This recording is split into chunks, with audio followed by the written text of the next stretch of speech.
La sangre no era suya. El soldado James Clark yacía boca abajo en la tierra de Missouri, sintiendo cómo se filtraba a través de su uniforme. Cálida, espesa, extendiéndose por su espalda como una segunda piel. El cuerpo encima de él había dejado de temblar hace 3 minutos. Lo sabía porque había estado contando. Contar era lo único que lo mantenía cuerdo. Arriba de él, botas crujían sobre la grava. Alguien estaba caminando entre los cuerpos, lentamente, metódicamente, deteniéndose en cada uno. Escucho una voz. Aquí hay otro bueno. Son 17. Un cuchillo siendo desenvainado.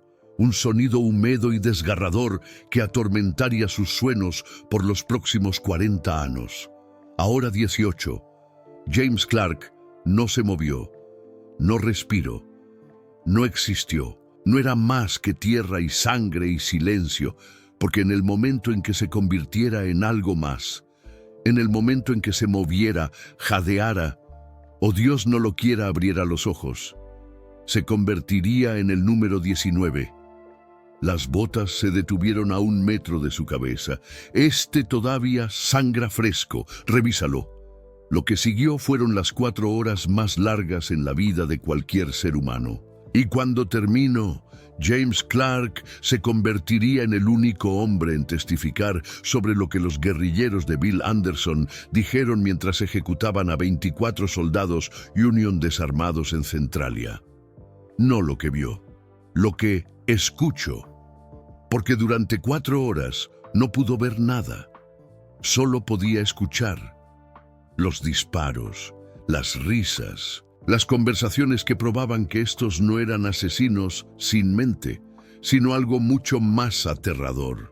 Eran hombres que creían tener razón, pero necesitamos retroceder 4 horas antes, a una plataforma de tren en Centralia, Missouri, a 24 soldados que no tenían idea de que les quedaban menos de 30 minutos de vida.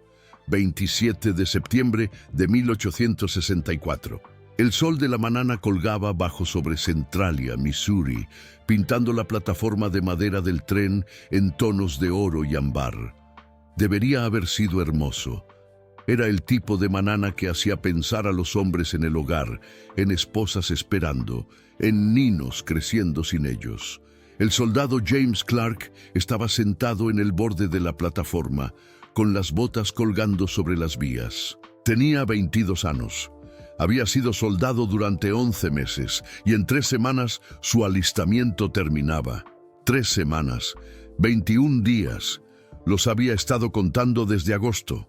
Los otros hombres estaban dispersos a su alrededor.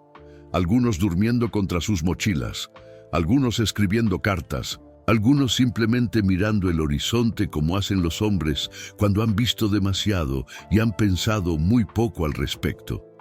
24 en total, 24 soldados Union de la milicia registrada de Missouri. Iban a casa con permiso, desarmados, porque las regulaciones decían que los soldados con permiso no llevaban armas en trenes civiles. Era una regulación que los mataría. James no lo sabía todavía. Ninguno de ellos lo sabía. Estaban pensando en el desayuno, en que el tren llegaba tarde, en si el café en Columbia sería mejor que el alquitrán que habían estado bebiendo durante meses.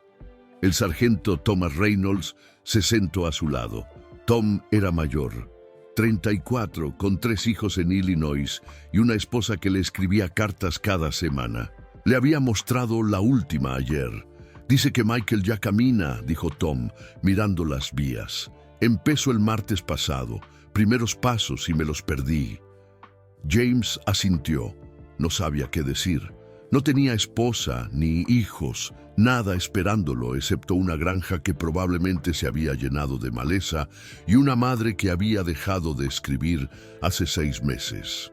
3 semanas, continuó Tom. 3 semanas y estaré ahí para los próximos. Primeras palabras. Primero, todo. Nunca vería a su hijo caminar, nunca escucharía sus primeras palabras, porque en ese exacto momento 80 jinetes se acercaban a Centralia desde el norte, y a su cabeza, montado en un caballo negro con algo extraño trenzado en sus riendas, cabalgaba el hombre más temido de Missouri, William T. Anderson. Bloody Bill, 24 años, la misma edad que los hombres que estaba a punto de matar. Pero había algo diferente en Bill Anderson esa mañana, algo que los sobrevivientes describirían después en sus testimonios. Sus ojos, dijeron, estaban mal, no enojados, no llenos de odio, solo vacíos, como si lo que alguna vez había sido humano detrás de ellos hubiera empacado y se hubiera ido hace mucho tiempo. Los guerrilleros entraron a Centralia desde 3 direcciones a la vez. Para cuando los pueblerinos se dieron cuenta de lo que estaba pasando, ya era demasiado tarde. Las tiendas estaban siendo saqueadas.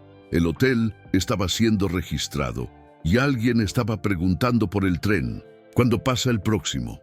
El jefe de estación temblaba tanto que apenas podía hablar. Su respuesta selló 24 destinos. 10 minutos, quizá 15. Bill Anderson sonrió. No era algo agradable de ver. Esperaremos. James los escuchó antes de verlos. El sonido de caballos. No 1 o 2, sino docenas. El trueno de cascos que hacía vibrar la plataforma bajo sus botas. Miró hacia arriba y vio polvo levantándose en el horizonte como una nube marrón. Y por un momento confuso, pensó que podría ser una manada de ganado. Luego los primeros jinetes emergieron del polvo y entendió. Vestían ropa civil. Algunos con camisas de lino, algunos con chaquetas y unión robadas, unos pocos con restos confederados color mantequilla. Pero todos llevaban lo mismo, revólveres, múltiples revólveres. Algunos tenían 4 pistolas visibles, enfundadas a través de sus pechos como bandoleras de muerte, y cabalgaban directamente hacia la plataforma. Bushwhackers, alguien susurró. La palabra se extendió por el grupo como fuego en pasto seco. Bushwhackers, guerrilleros, los hombres de Anderson. Cada soldado en esa plataforma conocía las historias. Sabían sobre la masacre de Lawrence, donde los asaltantes de Quantrill habían matado a más de 150 civiles en Kansas. Sabían sobre las granjas quemadas, los simpatizantes Union ejecutados, los scalps tomados como trofeos. Y sabían que estaban desarmados. El sargento Reynolds se levantó lentamente con las manos visibles y vacías. Era el soldado de mayor rango. Lo que sucediera después era su responsabilidad. Calma, dijo en voz baja. Estamos de permiso, desarmados. No tienen razón para... Nunca terminó la oración. Los guerrilleros rodearon la plataforma en segundos. 80 hombres a caballo, pistolas desenfundadas, formando un círculo de acero y carne de caballo que no dejaba espacio para escapar. Y en el centro de ese círculo, un hombre cabalgó hacia adelante. Bill Anderson no parecía un monstruo.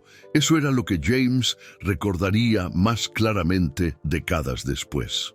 Parecía alguien que podrías ver en la iglesia, en una tienda general, caminando por una calle en cualquier pueblo de América.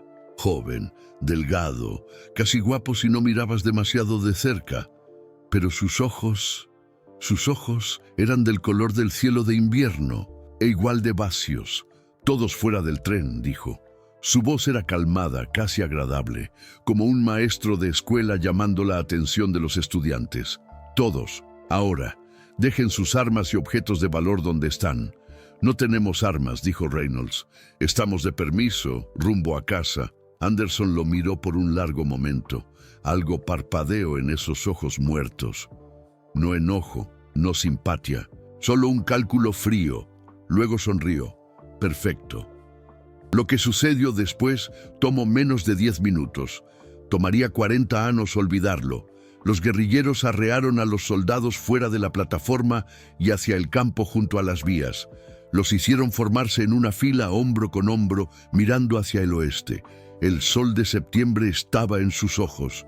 James entrecerró los ojos contra él, tratando de ver caras, tratando de entender lo que estaba pasando. Después testificaría que una frase se repetía en su mente durante esos minutos.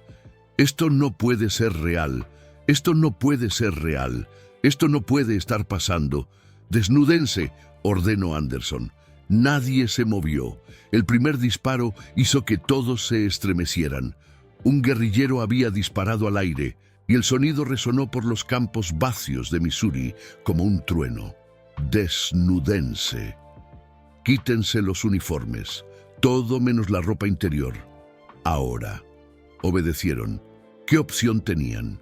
24 hombres quitándose chaquetas, pantalones, botas, apilándolos en la tierra como ofrendas a algún dios enojado. James sintió la brisa de septiembre en su piel y pensó en lo extraño que era, lo expuesto, lo vulnerable que un hombre podía sentirse sin su ropa. El sargento Reynolds habló. Su voz era firme, pero James podía ver sus manos temblando. Señor, somos prisioneros de guerra. Nos rendimos. Las reglas de... Anderson levantó su mano y Reynolds dejó de hablar. Tienen razón, dijo Anderson. Son prisioneros. Hizo una pausa, mirando la fila de hombres casi desnudos. Y voy a darles algo que su gente nunca le dio a la mía. Sonrió de nuevo, esa terrible sonrisa vacía. Voy a darles 10 segundos. 10 segundos ¿para qué? Para rezar. El momento en que esas palabras salieron de la boca de Bill Anderson, algo cambió en el aire. James podía sentirlo. Un peso, una presión, como la atmósfera antes de una tormenta.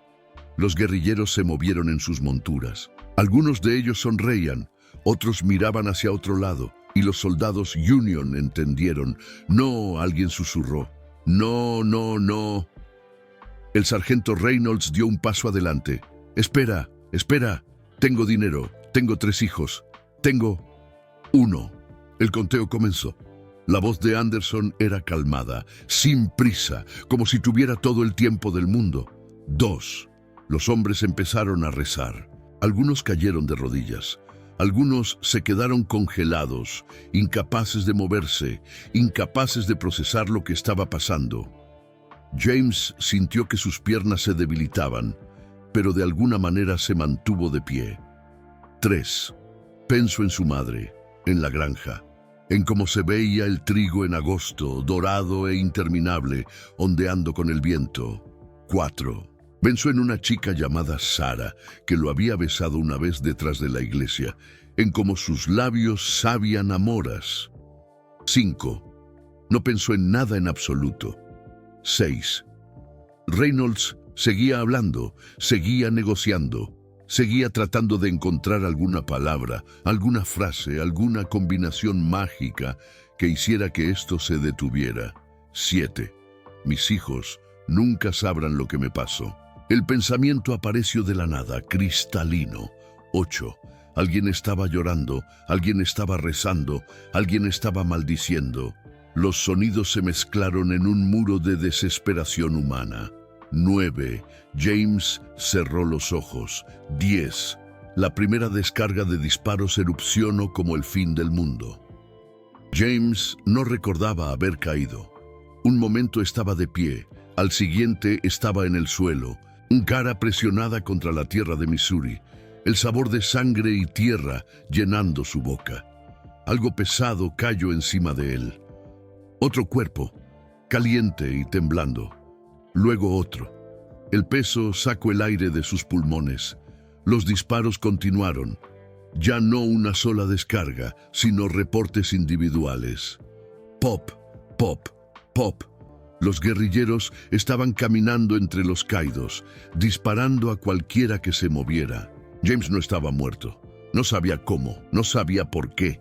Después, descubriría que la primera bala destinada a él había pasado primero por el cuerpo del soldado Miller, desacelerándola lo suficiente para que solo rozara su cráneo.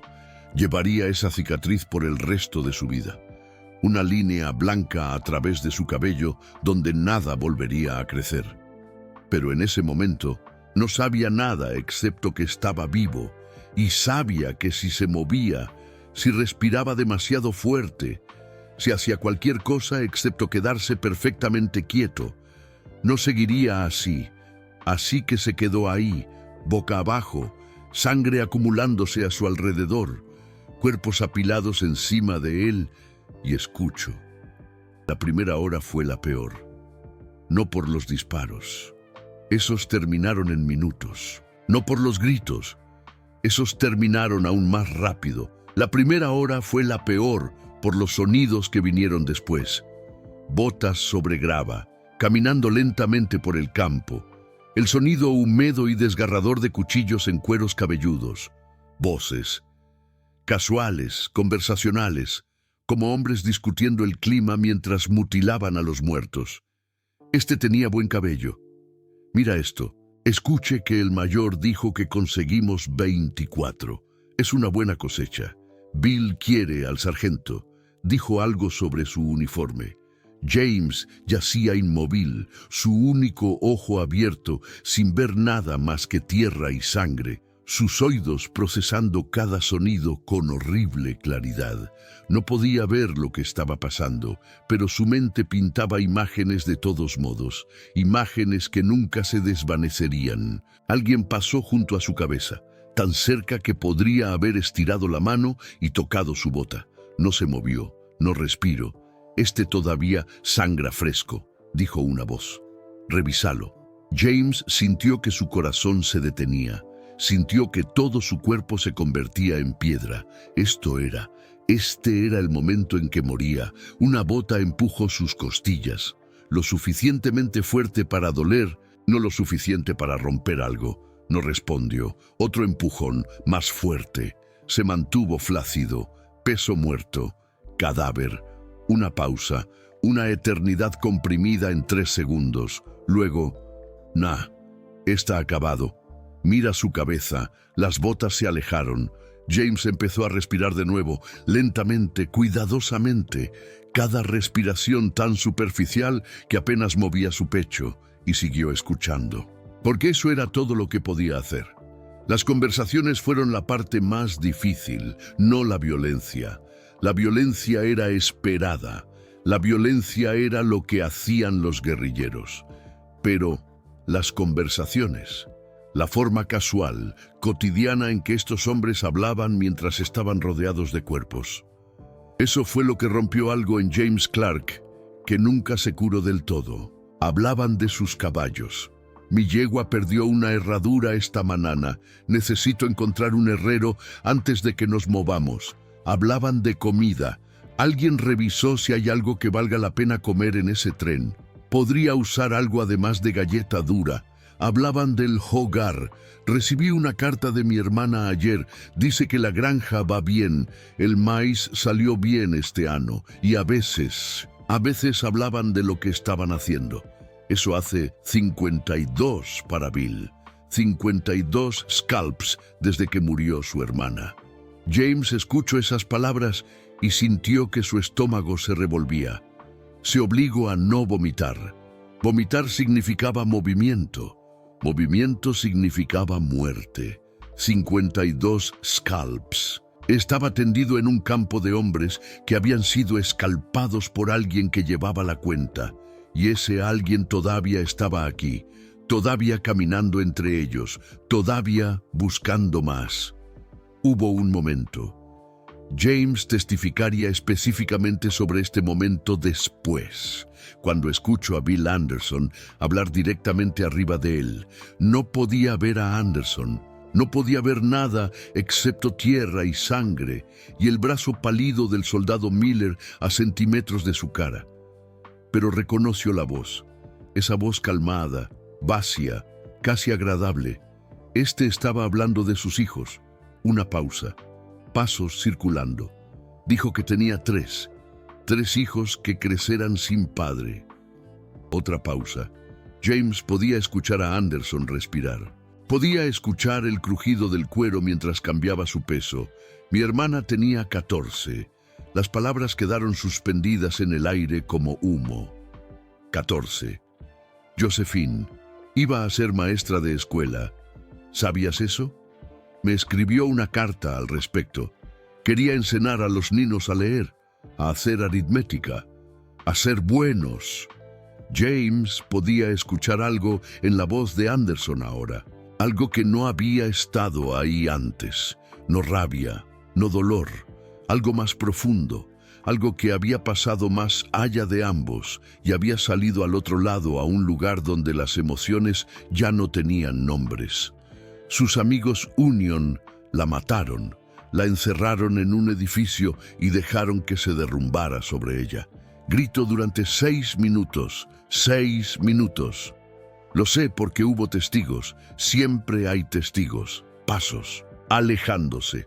Así que yo también me convertí en testigo. Soy testigo de cada uno de ustedes. Y cuento.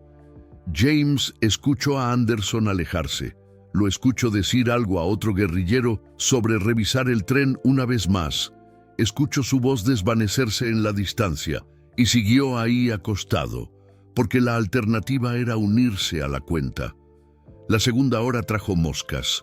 Vinieron de la nada y de todas partes, atraídas por la sangre, el calor, el olor que ya estaba empezando a acumularse bajo el sol de septiembre. James las sintió aterrizando en su cara, sus manos, la parte de atrás de su cuello, arrastrándose hacia sus ojos, su nariz, su boca cuando se atrevía a respirar. No podía espantarlas, no podía moverse, no podía hacer nada excepto quedarse ahí y dejarlas arrastrarse. Esto es lo que significa estar muerto, pensó. Esto es lo que sienten los verdaderos muertos, excepto que ellos no sienten nada. Y yo siento todo. El cuerpo encima de él se estaba poniendo más pesado. Peso muerto asentándose. El rigor comenzando. El calor se desvanecía, reemplazado por algo más, un frío que se filtraba a través de la tela y hacia la piel. Soldado Miller. James lo había conocido por 3 meses. Habían compartido café esa mañana. Miller había hablado de volver a Ohio, de una chica llamada Elizabeth que lo estaba esperando, de cómo iba a proponerle matrimonio en el momento en que la viera. Ahora Miller era peso muerto. Carne enfriándose, un escudo entre James y los hombres con cuchillos. Lo siento, pensó James. Siento que estés muerto y yo vivo. Siento estar usando tu cuerpo para esconderme. Lo siento por todo. Miller no respondió. Los muertos nunca lo hacen. En algún momento durante la tercera hora, los guerrilleros regresaron. James escuchó los caballos primero, el trueno de cascos que había aprendido a asociar con la muerte. Su ritmo cardíaco se aceleró. Su respiración se detuvo. Después de 2 horas de permanecer perfectamente quieto, su cuerpo le gritaba que corriera, que se moviera, que hiciera algo. No hizo nada. Los jinetes se detuvieron cerca del montón de cuerpos, cerca de él. Bill dice que revisen de nuevo. Asegúrense de que ninguno se está haciendo el muerto. James sintió que su sangre se convertía en hielo. Hacerse el muerto. Eso era exactamente lo que estaba haciendo. Más pasos, más botas sobre grava, voces discutiendo la mejor manera de revisar, pincharlos, dispararles de nuevo, buscar respiración, solo dispárenles a todos de nuevo, más rápido, desperdicio de munición, entonces los cortaremos, los muertos no sangran. James escuchó un cuchillo siendo desenvainado, escuchó pasos acercándose, escuchó su propio latido tan fuerte que estaba seguro de que debían poder escucharlo también. Los pasos se detuvieron justo al lado de su cabeza. Este de aquí, bajo la pila. Una mano agarró su cabello, levantó su cabeza. James hizo que su cuerpo quedara completamente flácido. Dejó que su cabeza rodara, dejó que sus ojos permanecieran cerrados, dejó que su mandíbula colgara abierta como un cadáver. La mano sostuvo su cabeza arriba por lo que pareció una eternidad. Luego la dejó caer de vuelta en la tierra. Está acabado. Mira su cabeza. La mitad de su cuero cabelludo ya no está. La herida de bala. El roce del cuerpo de Miller. Parecía una herida de escalpado. Su propia herida le había salvado la vida. Los pasos se alejaron. James empezó a respirar de nuevo y siguió contando. 3 horas terminadas, una por delante. La hora final fue silencio. Los guerrilleros se habían ido. James podía escuchar sus caballos desvaneciéndose en la distancia, el sonido haciéndose más débil hasta que desapareció por completo. El campo estaba en silencio ahora, sin voces, sin pasos, sin disparos, solo las moscas, el viento y el peso de hombres muertos. James quería moverse. Cada fibra de su ser le gritaba que se levantara, que corriera, que se alejara de este lugar de muerte y nunca mirara atrás. Pero ¿y si regresaban de nuevo? ¿Y si estaban observando desde la línea de árboles? ¿Y si uno de ellos se había quedado atrás? Así que se quedó ahí, por otra hora, contando segundos, contando respiraciones, contando los espacios entre un momento y el siguiente. Y finalmente, cuando el sol se había movido lo suficiente a través del cielo para proyectar sombras largas sobre el campo, James Clark se movió. Empujó el cuerpo de Miller fuera de él, lentamente, cuidadosamente, listo para congelarse al primer sonido, la primera señal de peligro. Nada. Se sentó. El campo se extendía a su alrededor como una pesadilla hecha realidad. Cuerpos por todas partes. 23 hombres que habían estado vivos 4 horas antes. Algunos de ellos eran apenas reconocibles. Algunos de ellos parecían casi en paz, como si estuvieran durmiendo. Ninguno de ellos estaba respirando. James se miró a sí mismo. Estaba cubierto de sangre. La suya, la de Miller, la de otros. Su uniforme había desaparecido. No llevaba más que su ropa interior y las muertes de otros hombres. Se puso de pie sobre piernas que habían olvidado cómo funcionar. Dio un paso, luego otro, y empezó a caminar hacia Centralia. Detrás de él, las moscas continuaron su trabajo. Y en algún lugar en la distancia, Bill Anderson y sus hombres cabalgaban hacia su próxima masacre. James Clark llegó a Centralia 2 horas después. Entró al pueblo pareciendo algo que había salido arrastrándose de una tumba, lo cual, de cierta manera, había hecho. Cubierto de sangre seca, medio desnudo, ojos que habían visto demasiado y nunca lo dejarían de ver. Los pueblerinos lo miraron como si fuera un fantasma. Quizá lo era. La Unión, logro decir, los soldados en el tren. Lo sabemos, dijo alguien. Sus voces sonaban lejanas, como si las estuviera escuchando a través del agua. Los hombres de Anderson, ellos. Vimos, yo estaba ahí. Las palabras cayeron de él como piedras. Yo estaba ahí. Era uno de ellos. Sobreviví y luego se desplomó. Cuando James Clark despertó, estaba en una cama real, con sábanas y una almohada, y un techo sobre su cabeza en lugar de cielo de Missouri y cuerpos de hombres muertos. Por un largo momento no supo dónde estaba, no supo quién era. Los recuerdos estaban ahí, acechando en el borde de su conciencia como lobos esperando en la oscuridad. Pero su mente había construido muros a su alrededor, muros protectores, muros de supervivencia. Luego alguien habló. ¿Puede decirnos qué pasó? James giró la cabeza. Un oficial Union estaba sentado junto a su cama. Un mayor por las insignias. Su cara era seria, simpática, y debajo de eso, algo más. Hambriento de información. Necesito que nos cuente todo, dijo el mayor. Todo lo que vio, todo lo que escuchó, cada detalle que pueda recordar. James abrió su boca y los muros cayeron. El testimonio del soldado James Clark sería registrado posteriormente en documentos oficiales del Ejército Union. Sería citado en artículos de periódicos, reportes militares y eventualmente libros de historia. Se convertiría en una de las fuentes primarias para entender lo que realmente pasó en Centralia.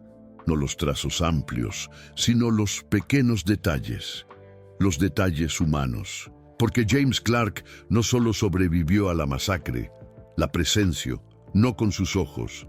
Esos habían estado presionados contra la tierra, sin ver nada más que sangre y tierra y los dedos pálidos de hombres muertos. Pero con sus oídos, y lo que escucho, pinto un cuadro más terrible que cualquier cosa que pudiera haber visto. Lo primero sobre lo que James testificó fue el conteo. Contaban todo, le dijo al mayor. Su voz era ronca, apenas un susurro. Scalps, balas usadas, cuerpos. Llevaban la cuenta de todo como comerciantes contando inventario. El mayor escribió esto. Su pluma rasgaba contra el papel en la habitación silenciosa. Cuénteme más sobre el conteo. James cerró los ojos. No quería volver ahí. No quería regresar a ese campo, a esas 4 horas, al peso y la sangre y los sonidos que nunca lo dejarían. Pero fue de todos modos. Había un hombre. Nunca vi su cara, pero conocía su voz. Profunda, ronca, como si hubiera estado gritando demasiado. Camino entre los cuerpos y los conto, uno por uno, anunciando cada número como si estuviera pasando lista. El mayor espero. Cuando llego a 24, dijo algo que nunca olvidaré. ¿Qué dijo? James abrió los ojos. Miró directamente al oficial, dijo. Eso es por Josephine, 24 por 24 meses que debería haber vivido. El nombre Josephine aparecería una y otra vez en el testimonio de James. Bill Anderson la mencionó 3 veces que escuche, dijo. Siempre de la misma manera, siempre con ese mismo tono. Como si estuviera hablando de alguien que acababa de morir ayer, no hace 18 meses. ¿Quién era Josephine? Su hermana. El mayor dijo esto como si fuera conocimiento común. Y en Missouri lo era. Fue una de las mujeres muertas cuando el edificio colapsó en Kansas City. Anderson culpa a la Unión por su muerte. James asintió lentamente. Conozco la historia. Todos conocen la historia. Pero escucharlo hablar de ella fue diferente. No estaba enojado. Eso es lo que más recuerdo. No estaba furioso, ni gritando, ni maldiciendo. Estaba calmado, casi en paz, como si matarnos no fuera venganza. Era religión, ritual, algo que tenía que hacer porque el universo lo demandaba. El mayor dejó de escribir. ¿Puede repetir eso? James lo miró a los ojos. Bill Anderson no estaba enojado cuando mató a esos hombres. Estaba seguro. Creía que estaba haciendo algo sagrado, y eso era más aterrador que cualquier furia. Pero no era solo de Anderson de quien James testificó. Había escuchado otras voces también, otras conversaciones, y algunas de ellas contaban una historia que los libros de historia nunca capturarían del todo. Había un guerrillero que no quería hacerlo. James dijo esto en voz baja, casi con reticencia, como si no estuviera seguro de que alguien le creyera. Lo escuché discutiendo con otro hombre, diciendo que esto estaba mal, diciendo que eran prisioneros, que había reglas de guerra, que esto era asesinato, no combate. El mayor se inclinó hacia adelante. ¿Qué le pasó a él? A este guerrillero que discutió. No lo sé. La discusión se detuvo.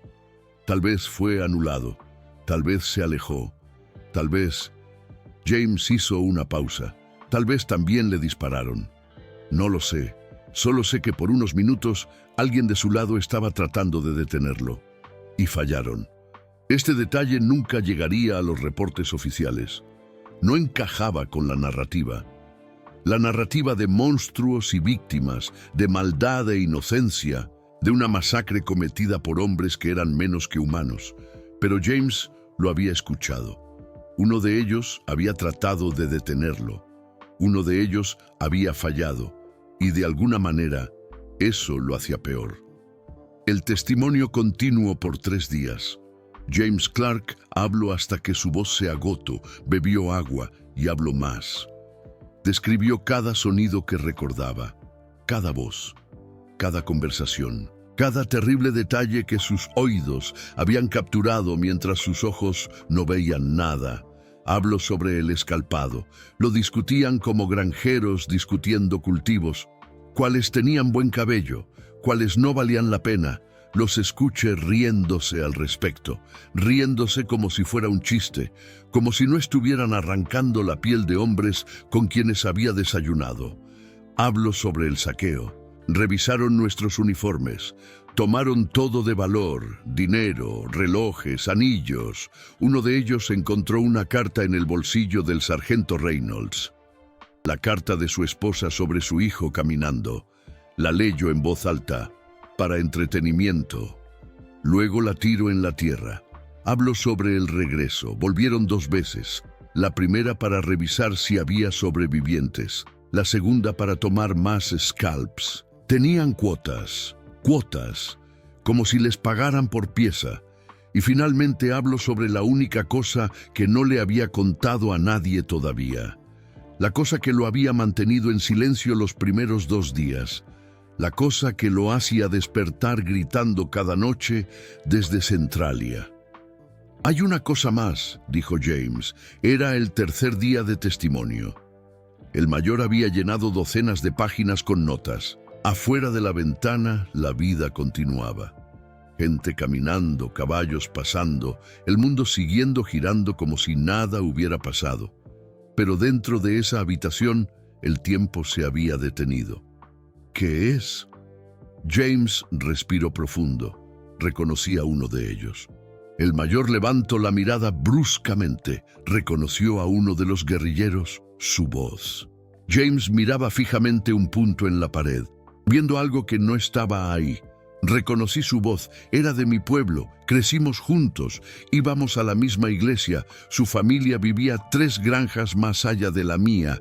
El mayor espero. Su nombre era Daniel Patterson. Era 2 años mayor que yo. Solía ayudar a mi padre con la cosecha. Mi madre solía decir que era un chico tan agradable. ¿Qué hizo en Centralia? James cerró los ojos. Él era el que caminaba entre los cuerpos contando scalps. Él era el que dijo, «Eso es por Josephine», la voz que reconocí. Era Danny Patterson, un chico con el que crecí, un chico que solía jugar conmigo en los campos. El silencio se extendió. Caminó justo junto a mí, se paró sobre mí mientras contaba, y no tenía idea. Ninguna idea de que bajo toda esa sangre, bajo todos esos cuerpos, había alguien que solía conocerlo, alguien que recordaba cuando era solo un chico de granja con una sonrisa con dientes separados. James abrió los ojos. Escalpó a 17 hombres ese día. Lo sé porque lo escuché contar. 17 hombres asesinados y mutilados por alguien que solía pensar era mi amigo. El testimonio de James Clark cambió las cosas. No inmediatamente, no dramáticamente. La guerra continuó, la matanza continuó. Bill Anderson vivió exactamente 29 días más antes de morir en una emboscada con 2 balas en la cabeza y 2 en el pecho. Pero las palabras que James habló en esa habitación, esas palabras vivieron. Fueron registradas, copiadas, archivadas, se convirtieron en parte del registro histórico, evidencia no solo de qué pasó en Centralia, sino de cómo pasó. Las conversaciones casuales, el conteo, las risas, el único guerrillero que trató de argumentar en contra, y se convirtieron en evidencia de algo más también, algo más difícil de cuantificar, pero no menos importante. Se convirtieron en evidencia de que la guerra convierte a los hombres en monstruos. No solo Bill Anderson, no solo los guerrilleros que cabalgaban con él, sino todos los hombres, porque en algún lugar de esos testimonios, en esas conversaciones recordadas, había una verdad que nadie quería enfrentar. Los hombres que cometieron la masacre de Centralia no nacieron asesinos, fueron creados. Y la Unión había ayudado a crearlos. Acabas de escuchar el comienzo de la historia de James Clark. Las 4 horas que definieron el resto de su vida. El testimonio que ayudaría a los historiadores a entender no solo lo que pasó en Centralia, sino por qué pasó. Pero no hemos terminado todavía, porque James Clark vivió otros 42 años después de ese día, y lo que cargo consigo, lo que escucho en ese campo, nunca lo dejo ir. Cada video como este toma semanas de investigación, cavando en archivos, cruzando referencias de testimonios, encontrando las historias humanas enterradas en los reportes oficiales. Cuando haces clic en Super Thanks, no solo estás apoyando un canal, estás diciendo que estas historias importan, que los hombres que murieron en Centralia merecen ser recordados, no como números en una masacre, sino como seres humanos que tenían familias y esperanzas y 3 semanas hasta que pudieran ir a casa. Cada contribución nos ayuda a contar más historias como esta. Pero ahora necesitamos retroceder. Retroceder para entender por qué esto pasó. Retroceder a un edificio en Kansas City. Retroceder a una niña de 14 años llamada Josephine. Porque no puedes entender Centralia. No puedes entender a Bill Anderson. No puedes entender nada de esto hasta que entiendas lo que la unión le hizo a su hermana y lo que le hizo a él. El edificio colapsó el 14 de agosto de 1863, 13 meses antes de Centralia. No fue un accidente. Las fuerzas Union habían arrestado a varias mujeres acusadas de ayudar a guerrilleros confederados. Hermanas, madres, esposas de bushwhackers conocidos, las habían encarcelado en un edificio en Kansas City, un edificio que los testigos describirían después como estructuralmente inseguro, un edificio que la Unión continuó usando a pesar de las advertencias. El 14 de agosto, ese edificio cayó. 5 mujeres murieron, muchas más quedaron heridas. Entre las muertas estaba Josephine Anderson, 14 años, la prisionera más joven. Bill Anderson tenía 23 cuando recibió la noticia. Ya era un guerrillero, ya peleaba con Quantrill, ya estaba en el camino que llevaría a Centralia. Pero algo cambió ese día, algo fundamental. Los testigos que lo vieron después de que llegaron las noticias describieron una transformación. No lloró, no se enfureció, solo se detuvo. Dejó de hablar, dejó de comer. Dejó de ser quien había sido antes, y cuando empezó de nuevo, era alguien más, alguien que llevaba la cuenta, alguien que creía que cada muerte Union era un pago hacia una deuda impagable, alguien que eventualmente tendría 53 scalps trenzados en su montura y conocería el número de cada uno. James Clark conocía esta historia cuando yacía en ese campo. Todos en Missouri la conocían, y eso era parte del horror. Porque cuando escucho a Bill Anderson hablando de Josephine, cuando escucho esa voz fría y vacía explicando por qué estaba haciendo lo que estaba haciendo, James entendió algo terrible. Bill Anderson no estaba loco, no era un monstruo, era un hombre que había amado a su hermana, un hombre que la había perdido de una manera que demandaba respuesta. Un hombre que había encontrado esa respuesta y se había perdido en ella. En otra vida, Bill Anderson podría haber sido cualquiera.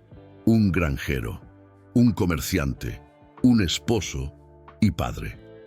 El tipo de hombre que ayudaba a los vecinos a levantar graneros y se sentaba en porches de iglesias hablando del clima.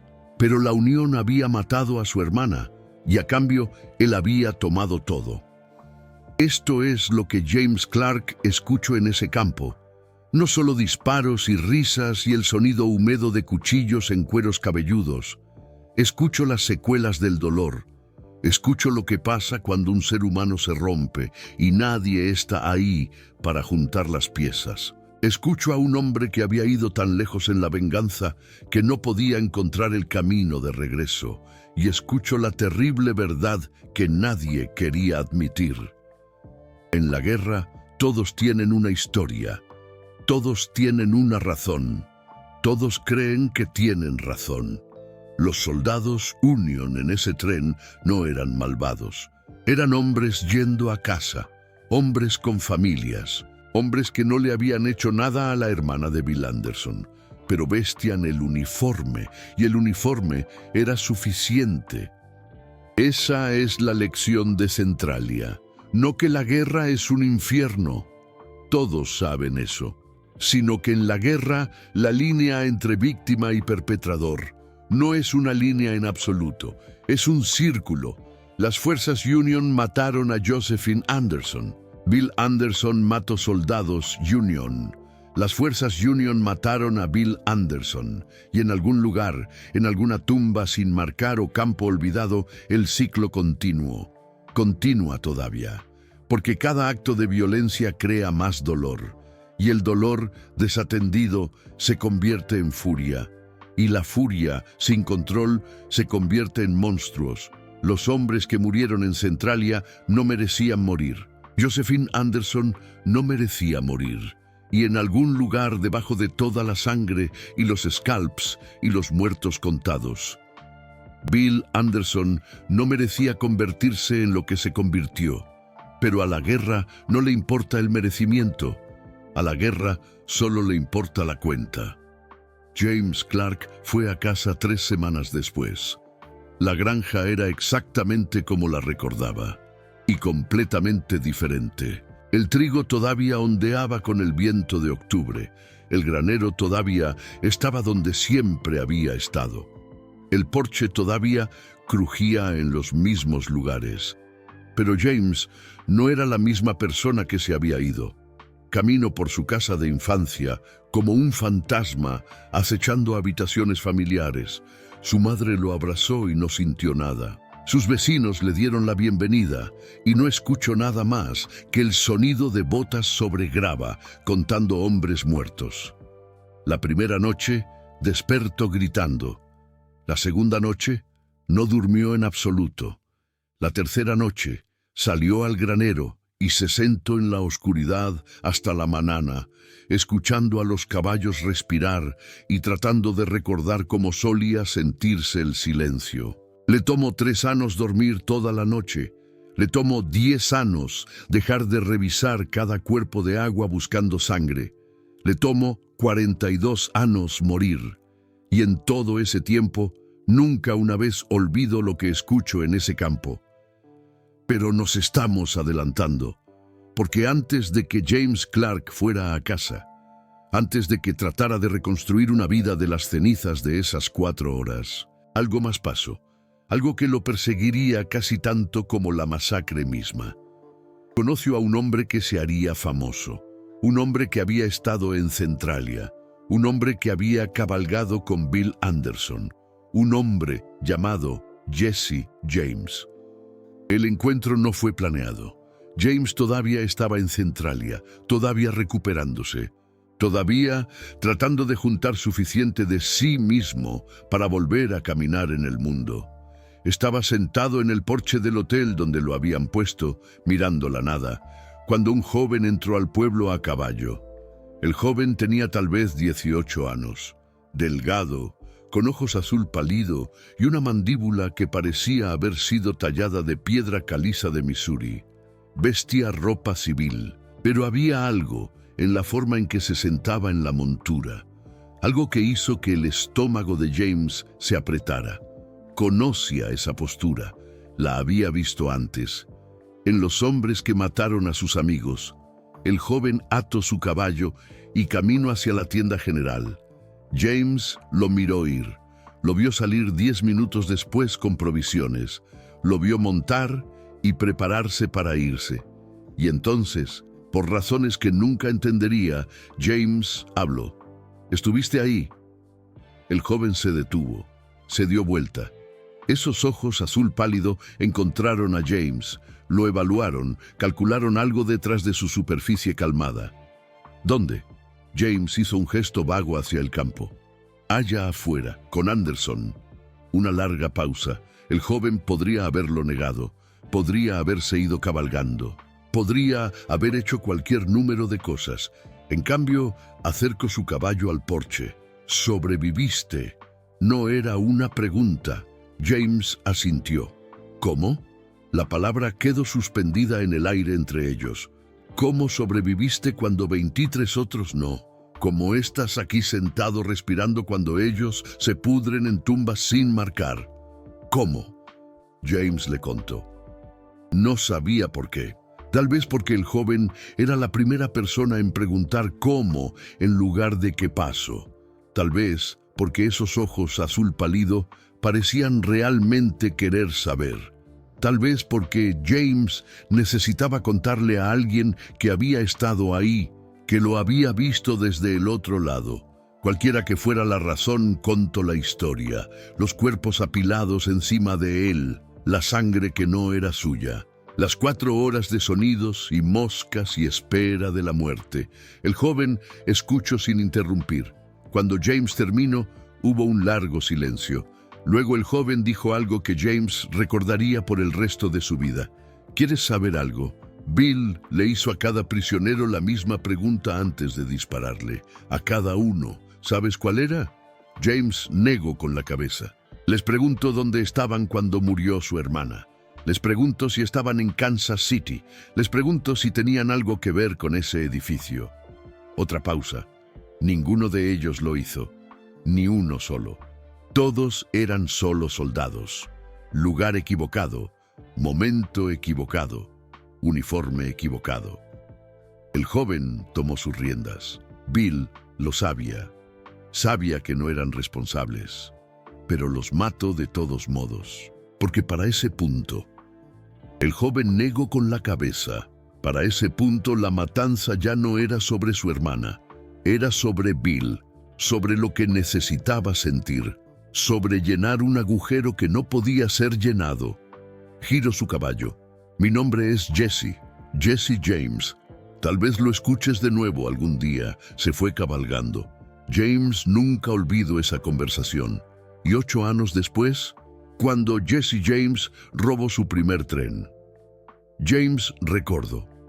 Recordó a un chico de ojos pálidos que había cabalgado con Anderson. Un chico que había aprendido que matar no se trataba de justicia, se trataba de necesidad. La historia de Centralia no termina con la masacre.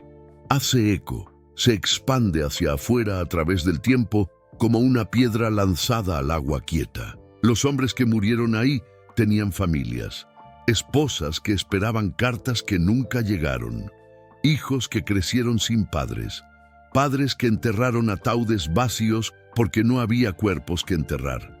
El sargento Thomas Reynolds, el hombre que había hablado de su hijo aprendiendo a caminar. Dejó una esposa llamada Marta y 3 hijos. Su mayor, el hijo que nunca vio caminar, creció para convertirse en doctor. Pasó toda su carrera tratando pacientes gratis, diciendo que su padre había muerto, tratando de ayudar a la gente, y él pretendía hacer lo mismo. El soldado Miller, el hombre cuyo cuerpo había protegido a James Clark, tenía una prometida llamada Elizabeth en Ohio. Nunca se casó. Vistió de negro el resto de su vida. Cuando murió a los 73, fue enterrada con una fotografía de Miller en sus manos. Las familias de los muertos no olvidaron, y tampoco las familias de los asesinos. Bill Anderson murió 29 días después de Centralia. Cabalgaba cerca de Albany, Missouri, cuando las fuerzas Union lo emboscaron. 2 balas en la cabeza, 2 en el pecho. Estaba muerto antes de tocar el suelo. Los soldados Union que lo mataron no trataron su cuerpo con respeto.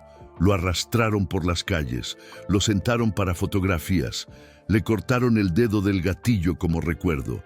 Exhibieron su cadáver por 3 días, dejando que cualquiera que quisiera viniera a ver.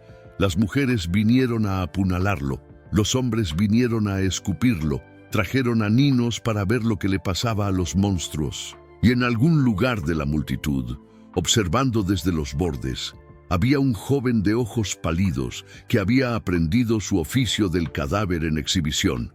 Jesse James miró cómo profanaban el cuerpo de su mentor y aprendió otra lección, que en la guerra no había héroes, solo sobrevivientes y aquellos que no tuvieron la fortuna de sobrevivir. James Clark no asistió a la exhibición del cuerpo de Anderson. Escuchó sobre ello, por supuesto. Todos en Missouri escucharon sobre ello. Bloody Bill Anderson estaba muerto. El monstruo de Centralia se había ido. Los scalps en su montura. 53 de ellos confirmaron los soldados Union. Nunca aumentarían de nuevo. La gente celebró. James no. Porque sabía algo que los que celebraban no sabían. Sabía que Bill Anderson había sido un ser humano roto, un ser humano terrible, un ser humano que había hecho cosas que nunca podrían ser perdonadas, pero un ser humano de todos modos. Y sabía que en algún lugar, en algún otro campo, algún otro joven estaba acostado bajo algún otro montón de cuerpos, escuchando algún otro conjunto de botas, caminando entre los muertos. El ciclo continuaría. Siempre lo hacía. Quiero contarte sobre la última vez que James Clark testificó. Fue en 1905, 41 años después de Centralia. Tenía 63 años. Su cabello se había vuelto blanco. Sus manos temblaban cuando trataba de escribir. La cicatriz en su cabeza. La herida de bala que le había salvado la vida, al parecer, una herida de escalpado. Se había desvanecido a una delgada línea blanca que la mayoría de la gente nunca notaba. Un historiador lo había encontrado. Un joven de la Universidad de Missouri que estaba escribiendo un libro sobre la guerra de guerrillas durante la Guerra Civil. Quería entrevistar sobrevivientes. No quedaban muchos. James aceptó hablar. Se sentaron en su porche. Un porche diferente ahora, una granja diferente, una vida diferente. Y James contó la historia una vez más. El tren, el desnudarse, la cuenta regresiva, las 4 horas bajo los cuerpos, los sonidos. Cuando terminó, el historiador hizo una pregunta que nadie había hecho antes. Si pudiera volver. Si pudiera cambiar una cosa. ¿Cuál sería? James pensó en ello por un largo tiempo. El viento de octubre soplaba entre los árboles. En algún lugar en la distancia, un perro ladraba. El mundo seguía, como siempre lo hacía, como siempre lo haría. Finalmente, James respondió. Quisiera haber visto sus caras. Las de los historiadores, no. James negó con la cabeza. Los hombres que los mataron, Anderson y sus guerrilleros. Quisiera haber visto sus caras mientras lo hacían. ¿Por qué? Porque escuché todo, cada sonido, cada palabra, cada risa, pero nunca los vi, y creo. James hizo una pausa. Creo que si los hubiera visto, los entendería mejor. Sabría si eran monstruos, o si eran solo hombres rotos, terribles, adoloridos que habían perdido todo y decidieron descargarlo en el mundo. Miro al historiador. He pasado 41 años escuchando esas voces en mi cabeza. 41 años preguntándome cómo se veían sus caras cuando contaban a los muertos. 41 años tratando de entender cómo los seres humanos podían hacer lo que hicieron. Suspiro. Y todavía no lo sé. Nunca lo sabré. Esa es la lección final de Centralia. No que la guerra es cruel. Todos saben eso. No que el dolor puede convertirse en furia. Todos lo saben también. La lección final es más simple y más difícil. Nunca entenderemos completamente a los hombres que cometen atrocidades. Podemos estudiarlos, entrevistar sobrevivientes, leer testimonios, analizar motivaciones, pero al final hay un muro entre los que han cruzado ciertas líneas y los que no. Un muro que separa a las personas que cuentan a los muertos de las personas que se convierten en la cuenta. James Clark pasó toda su vida tratando de ver a través de ese muro. Fallo. Todos lo hacemos.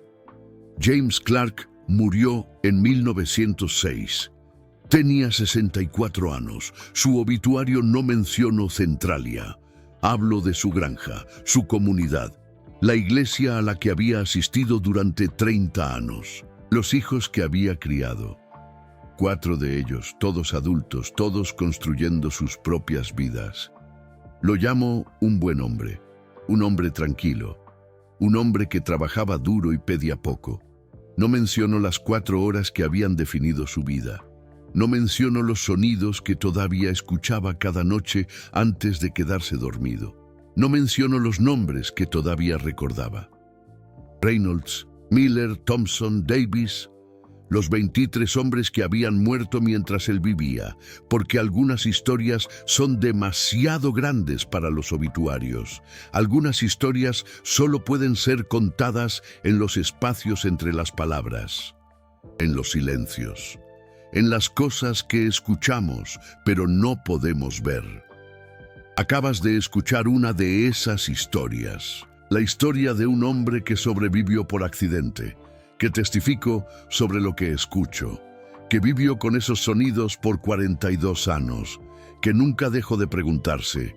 James Clark no fue un héroe, no salvó a nadie, no luchó de vuelta, solo se quedó ahí, boca abajo en la sangre y la tierra, esperando, y eso fue suficiente, porque a veces la supervivencia es su propia forma de coraje. A veces ser testigo es su propia forma de resistencia. A veces lo más importante que puedes hacer es simplemente no morir, para que después puedas contar la historia, para que los hombres que sí murieron no sean olvidados, para que la historia sepa lo que pasó, no solo los hechos y las cifras, no solo las fechas y los lugares, sino los sonidos, las conversaciones, el conteo, las 4 horas que un joven de Missouri pasó debajo de los cuerpos de sus amigos, escuchando el fin del mundo. Si esta historia significó algo para ti, si te encuentras pensando en James Clark, en los hombres que murieron, en la terrible lección de Centralia, considera hacer clic en Super Thanks, no porque me debas nada, sino porque estas historias toman tiempo para contar. Toman investigación, cuidado, atención a los detalles que importan. Los pequeños detalles humanos que convierten la historia en algo más que fechas en una página. Cada contribución nos ayuda a encontrar más historias como esta. Las historias que han sido olvidadas. Los testigos que han sido silenciados. Las 4 horas que cambiaron todo. Y ahora, una pregunta. Porque cada historia merece una pregunta. James Clark sobrevivió porque no se movió por 4 horas. 4 horas de moscas y sangre y el peso de hombres muertos. 4 horas de escuchar cosas que ningún ser humano debería tener que escuchar. 4 horas de elegir, momento a momento, respiración a respiración, quedarse quieto, quedarse en silencio, quedarse vivo. Podrías haberlo hecho. Sé honesto contigo mismo. 4 horas, bajo cuerpos, escuchando a tus amigos ser asesinados y mutilados, sin moverte, sin gritar, sin rendirte. ¿Podrías? James Clark pudo. Y por eso sabemos lo que pasó en Centralia, porque un hombre eligió sobrevivir, eligió escuchar, eligió recordar, y luego eligió hablar. Comenta abajo. Dime qué piensas sobre la elección de James Clark. Dime qué habrías hecho tú. Dime si crees que el ciclo de violencia puede romperse alguna vez. O si todos estamos contando cuerpos, de una forma u otra. Porque esa es la pregunta que Centralia hace. Y después de 160 años, todavía no tenemos una respuesta. Hay un último detalle que quiero compartir. Algo que no llegó a los testimonios oficiales. Algo que James Clark solo le contó a una persona, su esposa, en su noche de bodas. Le contó sobre el último sonido que escuchó antes de que los guerrilleros finalmente dejaran Centralia para siempre. Era canto. Alguien estaba cantando. Un himno. Un viejo himno que James reconoció de la iglesia. Amazing Grace. Uno de los hombres de Bill Anderson estaba cantando Amazing Grace mientras caminaba por un campo de cuerpos que había ayudado a crear. James escuchó cada palabra. Amazing Grace, how sweet the sound. that saved a wretch like me. I once was lost, but now am found. Was blind, but now I see. La voz era hermosa, clara y fuerte y sincera. El cantante creía cada palabra. Y ese fue el detalle que rompió a James Clark más que cualquier otra cosa. No la matanza, no el escalpado, no las 4 horas bajo los cuerpos. El canto, el hecho de que un hombre pudiera hacer lo que habían hecho. Y aún así cantar sobre la gracia, aún creer que estaba salvado, aún pensar que Dios estaba de su lado. Ese era el horror, esa era la verdad sobre Centralia. Eso era lo que James Clark escuchó en ese campo, y eso era lo que nunca pudo olvidar. No la maldad, la certeza, la absoluta, inquebrantable certeza de hombres que creían ser justos, incluso mientras contaban a los muertos, incluso mientras tomaban scalps, incluso mientras cantaban himnos sobre cadáveres. Creían, y eso es lo más aterrador de todo, porque contra los monstruos puedes luchar, la maldad puedes nombrarla, pero la creencia quemara el mundo y lo llamara salvación. La creencia contara 24 cuerpos y lo llamara justicia. La creencia cantara Amazing Grace sobre los hombres que asesinó y nunca, ni una vez, entenderá por qué eso está mal.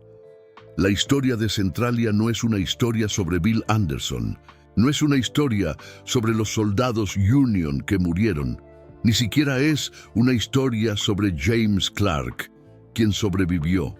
Es una historia sobre la creencia, sobre lo que pasa cuando la gente se vuelve tan segura de que tiene razón que deja de ver a otras personas como humanos, sobre cómo el dolor se convierte en furia y la furia se convierte en religión, sobre lo fácil que es contar cuerpos cuando estás convencido de que esos cuerpos merecen ser contados. Esa es la lección. Eso es lo que James Clark pasó 42 años tratando de entender. Eso es lo que todos deberíamos estar tratando de entender. Porque Centralia no fue único, no fue especial, ni siquiera fue inusual para su tiempo. Fue solo un momento en una cadena interminable de momentos cuando los seres humanos olvidaron cómo verse unos a otros. Y la cadena continúa, eslabón por eslabón, cuenta por cuenta, cuerpo por cuerpo, hasta que alguien, algún día, aprenda a romperla. James Clark no rompió la cadena, pero la recordó, testificó sobre ella. Se aseguró de que las generaciones futuras supieran lo que pasó. Y eso es algo, tal vez lo único, la única arma que tenemos contra la oscuridad. Memoria, testimonio, el coraje de decir, esto pasó. Estas eran personas reales, importaban, incluso cuando el mundo quiere olvidar, incluso cuando olvidar sería más fácil, incluso cuando la verdad es demasiado pesada para cargar. La cargamos de todos modos, porque eso es lo que hacen los testigos. Eso es lo que hacen los sobrevivientes. Eso es lo que James Clark hizo por 42 años. Y eso es lo que debemos hacer ahora. Recordar. No solo los hechos, no solo los números, sino los sonidos, el canto, la certeza, las 4 horas bajo los cuerpos. Recordar. Porque los muertos no pueden hablar por sí mismos. Y alguien tiene que hablar por ellos. Alguien tiene que escuchar lo que ellos escucharon. Alguien tiene que cargar lo que ellos cargaron, incluso cuando es demasiado pesado, incluso cuando los rompe, incluso cuando pasan 42 años esperando un silencio que nunca llega. James Clark está muerto ahora, pero su testimonio vive, y mientras lo recordemos, mientras contemos su historia, mientras escuchemos lo que él escuchó, él no se ha ido completamente, ninguno de ellos lo está, ni Reynolds, ni Miller, ni ninguno de los 23. Viven en el contar, en el escuchar, en el recordar. Eso es todo lo que podemos darles ahora. Pero es algo, es suficiente, tiene que ser suficiente, porque es todo lo que tenemos.